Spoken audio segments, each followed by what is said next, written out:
Young పాపులేషన్లో hyper టెన్షన్తో పాటు coronary artery diseases వచ్చినప్పుడు తీసుకోవాల్సిన జాగ్రత్తల గురించి వివరించడానికి మనతో ఉన్నారు doctor Chejarla Srinivasaraju, consultant cardiologist, KIMS hospital, Nellore.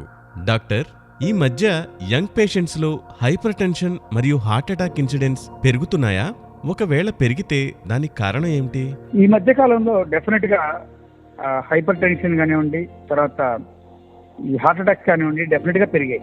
మన అర్బన్ పాపులేషన్ లో తీసుకున్నట్లయితే ప్రతి ముగ్గురులో ఒకరికి, అదే రూరల్ పాపులేషన్ లో అయితే ప్రతి నలుగురిలో ఒకరికి హై బీపీ అనేది ఉంటుంది. అలాగే హార్ట్ అటాక్స్ విషయానికి వచ్చేసరికి 25% heart attacks less than 40 years వాళ్ళకి వస్తున్నాయి. అలాగే 50% heart attacks less than 50 years వాళ్ళకి వస్తున్నాయి. కాబట్టి రెండు కూడా గణనీయంగా పెరిగాయి.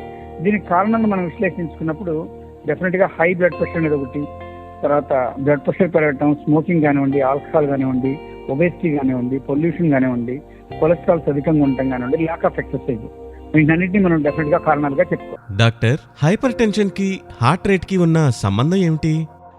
ఈ హార్ట్ రేట్ కి తర్వాత హైపర్ టెన్షన్ కి రిలేషన్ కొంచెం కాంప్లెక్స్ గా ఉంటుంది. హార్ట్ రేట్ పెరిగితే బ్లడ్ ప్రెషర్ కొన్ని సందర్భాల్లో పెరుగుతుంది. అలాగే బీపీ డౌన్ అయినప్పుడు కొన్ని సందర్భాల్లో హార్ట్ రేట్ పెరుగుతుంది. కాబట్టి అది యూనిఫామ్ గా ఈ రెండు హ్యాండ్ ఇన్ హ్యాండ్ వెళ్ళవన్నమాట.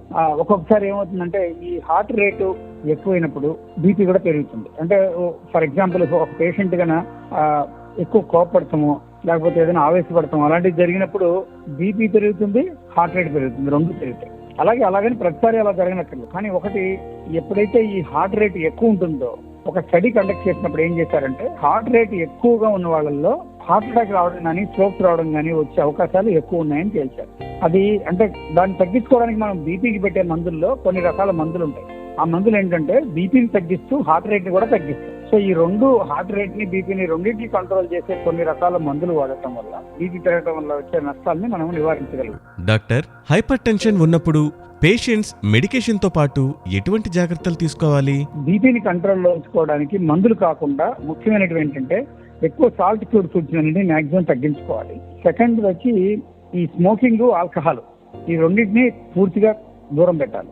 మూడవది ఒబేసిటీని తగ్గించాలి. అంటే బరువుగా తగ్గినట్లయితే ఆటోమేటిక్ గా బ్లడ్ ప్రెషర్ తగ్గుతుంది, హార్ట్ అటాక్స్ వచ్చే అవకాశాలు కూడా తగ్గుతాయి. నాలుగవది వచ్చి పొల్యూషన్ అవాయిడ్ చేయాలి. పొల్యూషన్ ఇవాళ అన్ని సిటీస్ లో పొల్యూషన్ ఇంపార్టెంట్ కాదు, పొల్యూషన్ ఒకటి తగ్గించుకోవాలి. ఎక్సర్సైజ్ చేసినట్లయితే మీకు హార్ట్ రేట్ తగ్గుతుంది, బ్లడ్ ప్రెషర్ కూడా తగ్గుతుంది. సో వ్యాయామం చేయటం, కనీసం ఒక 30 నిమిషాల పాటు వాకింగ్ కానివ్వండి, ఎక్సర్సైజ్ కానివ్వండి, లేదా ట్రెడ్మిల్ కానివ్వండి, స్విమ్మింగ్ కానివ్వండి, ఏదో ఒక ఎక్సర్సైజ్ ని కానీ ఒక 30 నిమిషాల పాటు ప్రతి ఒక్కరికి అలవాటు చేస్తున్నట్లయితే హార్ట్ అటాక్ ని తగ్గించగలుగుతాం. అలాగే బ్లడ్ ప్రెషర్ కూడా, హై బ్లడ్ ప్రెషర్ కూడా తగ్గించగలుగుతాం. షుగర్ ని కంట్రోల్ ఉంచుకోవడం ద్వారా డెఫినెట్ గా బీపీ పెరిగే అవకాశాలు కానీ, హార్ట్ అటాక్ వచ్చే అవకాశాలు కానీ తగ్గుతాయి. సో ఇవన్నీ పైన చెప్పినవన్నీ కూడా జాగ్రత్తలు కానీ పాటించినట్లయితే మెజారిటీ ఆఫ్ ద టైమ్స్ ఈ హార్ట్ అటాక్స్, తర్వాత ఈ హైపర్ టెన్షన్ బారిన పడకుండా మనం కాపాడుకోగలుగుతాం. థ్యాంక్ యూ డాక్టర్, మీ విలువైన సమయం కోసం.